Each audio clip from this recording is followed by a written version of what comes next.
ስህተታችን የቱ ጋር እንደሆነ አውቀን ለነገው ማለት ሴቭ ማድረግ ሊሆን ይችላል ሀሳብ ላይ መጠንከር ሊሆን ይችላል እና ጫጩት ሆኖ እንደገቡ ደግሞ መደራረብ የሚባል አሰላሙ አለይኩም ወራህመቱላሂ ወበረካቱ ድና የተከበራችሁ የሩቅ ዩቲዩብ ቻናል ተከታታዮች እንደምን አላችሁ እኔ በጣም ሰላም ነኝ አልহামዱሊላህ እናንተም ሰላም እንደምትሆኑ ተስፋ አደርጋለሁ ዛሬም እንደተለመደው በሆነ ሀሳብ ብቅ ብያለሁ ማለት ነው በርግጥ እንደተለመደው ለጥያቄዎቻችሁ መልስ አለ ግን ደግሞ መጀመሪያ ዶሮችን ሳያቸው ከኛ ጋር ተያይዞ የመጣልኝ ሐሳብ ነበርና እሷን ሐሳብ ይዤላችሁ ነው የመጣሁት መልእክቱን እንግዲህ ከቪዲዮ ተሰሙታላችሁ እስኪ ወደ ቪዲዮ ዛሬ ጥያቄዎቻችን ከመመለሳችን በፊት እስኪ አንድ ነገር ከዶሮቹ ላይ ያዩዋቸውን ነገሮች ማለት በእኛ ህይወት ውስጥ በያሰብኳትን ለኔ ገባችኝ መልእክት ለእናንተ ማስተላለፍ ፈለኩ ማለት ነው ምን አየው መሰላችሁ የኔ ዶሮች እንግዲህ ጫጩት ተረክቤ ቀጥታ አመጣቸዋለሁ ከዛ እኔ ያዘጋጀሁት ቦታ ላይ አደርጋቸዋለሁ ከዛ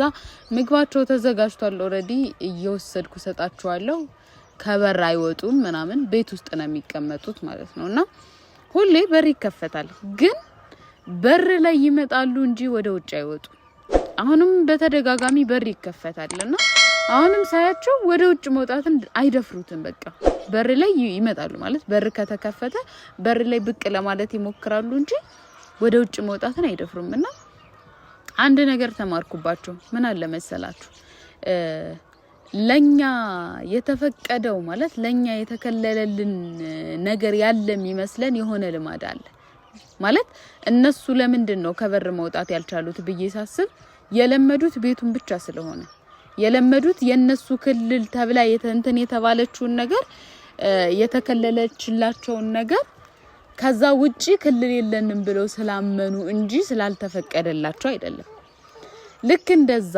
በእኛ አለመፈቀዱ ውስጥ ማለት ይሄ በእኛ ህይወት ውስጥ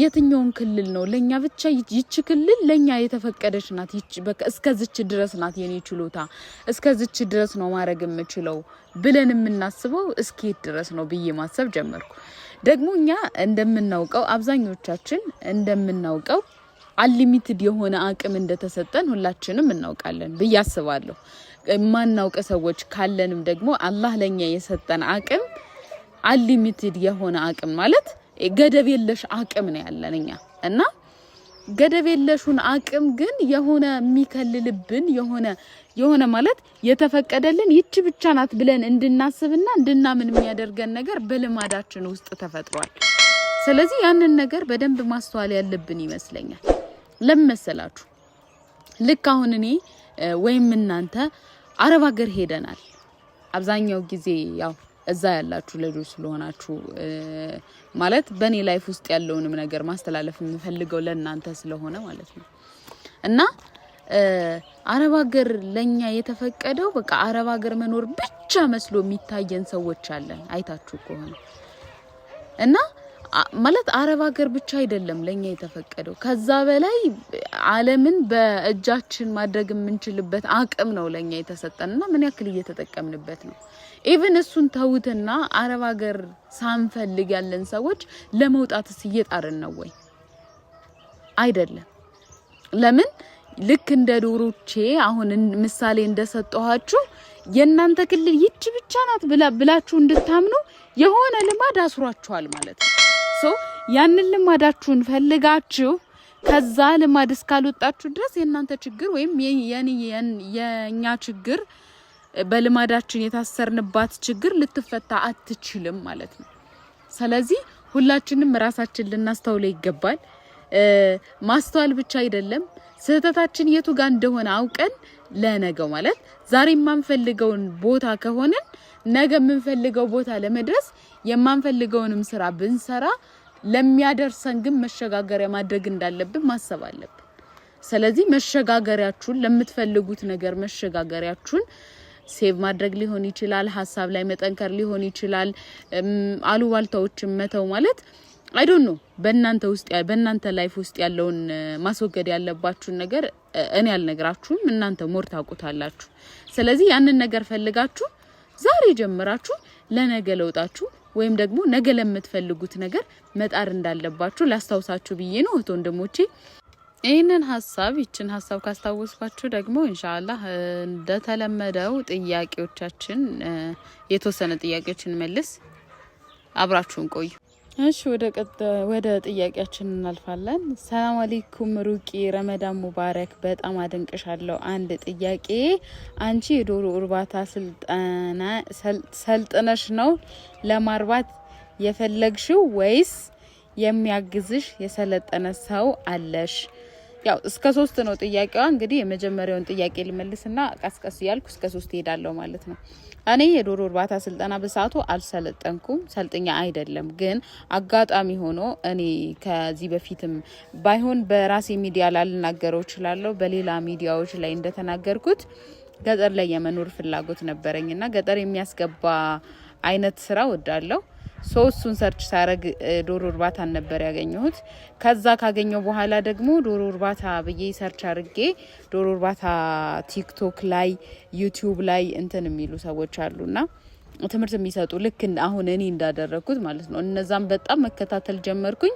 ከዛም እዛው ስልክ ቁጥር አንስቼ ኮንታክት አረኳቸው። ከዛ ያው እዚህ ያሉ ቤተሰቦቼን ማለት እዚህ ያለች እህቴን እንድታግዘኝ በማድረግ ከመምጣቴ በፊት ነገሮች የስራ ሁኔታዎች እንዲስተካከሉና ምን ያክል ያስፈልጋል ሁሉንም ነገር ማወቅ ማለት ሁሉንም ነገር ማወቅ ባይቻልም ግን ማወቅ አለብኝ ብዬ ያሰብኩትን ነገር እንደዚህ ሰርች በማድረግ አወኩና ከዛ በኋላ ያው ወደ ስራው ገባው ማለት ነው።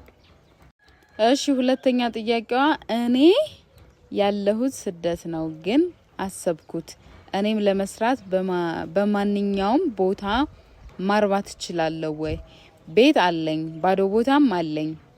ከግቤ እዛው መጀመር እችላለሁ። ደግሞም አገሩ ደጋማ ነው ቡታጅራ።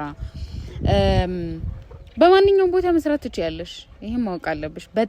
በጣም ማለት ይሄ በጣም ቅዝቃዜ የሚባል ቦታ ካልሆነ ማለት ያው ቅዝቃዜ ነው ለማለት ነው የፈለግሽው። ግን ቅዝቃዜ ላይ ሲሰራ ሌላ ማድረግ ያለብሽ ነገሮች አሉ። ዶሮቹ ሙቀት ይወዳሉ በጣም እና ጫጩት ሆኖ እንደገቡ ደግሞ መደራረብ የሚባል ነገር አለ። በመደራረብ ዶሮች በመደራረብ ካለ ዶሮቹ ሞቱብሻል። እንደዛ እንዳይሆን ሙቀት የሚፈጥርላቸውን አሁን አረብ ሀገር ካለሽ ይገባሻል ብዬ አስባለሁ። ደፋያ ይጠቀማሉ ቅዝቃዜ ቦታ ላይ ከሆኑ አይደለ ላይክዛት እንደዛ አንደኛ የሚያሞቅ ሙቀት የዶሮቹ ቤት ላይ ሙቀት ሊፈጥር የሚችል አምፖል አለ። እሱን አምፖል ማድረግ ትችያለሽ። ከዛም ባለፈ ደግሞ በጣም ቅዝቃዜ ነው ካልሽና ቦታው ካሰጋሽ ደግሞ ደፋያ መጠቀም ትችያለሽ። ብቻ የተለያዩ የቤት ማሞቂያዎችን እየተጠቀምሽ ማድረግ ትችያለሽ ማለት ነው። ደጋ መሆኑ የሚከለክልሽ ነገር የለም። ቦታው ደግሞ በማንኛውም ቦታ መሆን ይችላል ማለት ባዶ ቦታ ካለሽ ዶሮ ቤት አሰራሩ ለዶሮ ቤት የሚሆን እንዴት ፀሐይ ማግኘት አለባቸው፣ እንዴት ነፋስ ማግኘት አለባቸው የሚለውን ነገር አማክሎ የተሰራ ይሁን እንጂ ያንቺ ቦታ መሆኑ የመኖሪያ ቤት መሆኑ ምናምን እሱ የሚያግድሽ ነገር የለም። ያው ግን መኖሪያ ቤት ከሆነ ሰው ብዙ ጊዜ ወጣ ገባ ስለሚል በሽታ ላይ እንዳይወድቁብሽ ጥንቃቄ ማድረግ ይኖርብሻል። እሱን ደግሞ ማድረግ ያለብሽ ምንድነው ዶሮ ቤት ሲገባ ወደ ዶሮ ቤት ሲኬድ አንደኛ እጃቸውን በዲቶል እንዲሉ ማድረግ፣ የተለያዩ ኬሚካሎችን መጠቀም፣ እግራቸውን የሚረግጡበት ኬሚካል መጠቀም፣ እሱን በማድረግ ያው ወደ ዶሮ ቤት የሚሄደውን በሽታ መቋቋምና መከላከል ትችያለሽ ማለት ነው። እሺ ሶስተኛ ጥያቄሽ ደግሞ የዶሮ እርባታ ራስ ነው ማለቴ በሰራተኛ ማሰራት አይደለም። ድካምስ አለው ለማለት ነው። ድካምስ አለው ውጤታማስ ያደርጋል? ብዙ ጥያቄ ነው የጠየቅሽኝ በርግጥ ሶስተኛ ብለሽ ማለት ነው። ኦኬ የዶሮ እርባታ ራስሽ መስራት ትችያለሽ። ጥያቄሽ ራስሽ ቢሰራ መሰለኝ። ያው ጽሁፍሽ በደንብ አልተነበበኝም። ራስሽ መስራት ትችያለሽ። ግድ ሰራተኛ መቅጠር አይጠበቅብሽም። ግን ያው ኮንትሮል ያደርግሻል ማለት ለሌላ አንቺ ሌላ ስራ ላይ መንቀሳቀስ የምትፈልጊ ከሆነ መውጣት መግባት ካለብሽ እነሱን ነገር ማድረግ ካለብሽ ከበር የሚያደርግልሽ ሰው ያስፈልግሻል። ምክንያቱም ምሳሌ ሰው ከቤት ኖሮ የምታስተዳድሪው ሰው ምሳ አስቀምጠሽለት መውጣት ትችያለሽ።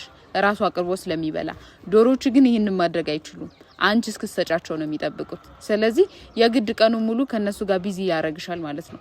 ቁርስ፣ ምሳ፣ እራት ስላላቸው ከዛም ባለፈ ደግሞ ምርት ከጀመሩ በኋላ እንቁላል በየሰዓቱ እየገባሽ ማትለቅሚ ከሆነ የእንቁላሉ ብዛት ስላለው መሰባበር እንዲሁም ደግሞ እነሱ እንቁላሉን ሰብረው የመጠጣት ልማድ ሊያዳብሩብሽ ይችላሉ። እንደዛ ከሆነ ደግሞ ያው ማለት ያንቺን ውጤቶች እነሱ ራሳቸው ዶሮቹ ቅርጥፍ አድርገው ይበሉብሻል ማለት ነው። እንግዲህ ቤተሰብ ለዛሬ ያዝንላችሁ ቪዲዮ ምን ይመስል ነበር? ጥሩ ግንዛቤ እንዳገኛችሁበት ተስፋ አደርጋለሁ። እንደተለመደው ጥያቄዎቻችሁን ኮሜንት ላይ አስቀምጡልኝ። በተቻለ መጠን እናንተ የምትፈልጉትን ነገር ለማቅረብ እሞክራለሁ። በተረፈ በአዲስ ቪዲዮ እስክንገናኝ ድረስ ሰላም ቆዩልኝ። ባይ